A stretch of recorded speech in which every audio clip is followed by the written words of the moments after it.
સુરેન્દ્રનગર એસઓજીની ટીમે નાની કટીચી ગામેથી ડિગ્રી વગરના બોગસ ડોક્ટરને દબોચી લીધો. 27,000થી વધુની એલોપેથી દવાઓ જપ્ત કરી કાયદેસરની કાર્યવાહી હાથ ધરી. સુરેન્દ્રનગર જિલ્લા એસઓજી શાખાએ બોગસ ડોક્ટરો સામે વધુ એક અસરકારક કાર્યવાહી હાથ ધરી છે.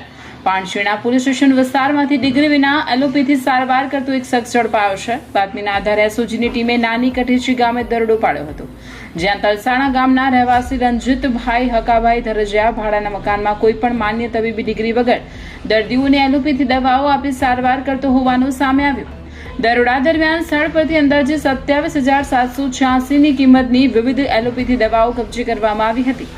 તપાસ દરમિયાન આરોપી પાસે તબીબી પ્રેક્ટિસ માટે જરૂરી લાયકાત કે પરવાનગી ન હોવાનું પણ બહાર આવ્યું. આ મામલે પાણશીણા પોલીસ સ્ટેશનમાં મેડિકલ પ્રેક્ટિશનર્સ એક્ટની કલમ 30 હેઠળ ગુનો નોંધી વધુ તપાસ હાથ ધરવામાં આવી છે. આ સમગ્ર કાર્યવાહી જિલ્લા પોલીસ વડાના માર્ગદર્શન હેઠળ એસઓજીના પીઆઈ BH સિંગરખિયા અને તેમની ટીમ દ્વારા સફળતાપૂર્વક પાર પાડવામાં આવી હતી. બ્યુરો રિપોર્ટ દિનેશ ગામવા સાથે ઋતુલ કુમાર ધામેશા, સુરેન્દ્રનગર.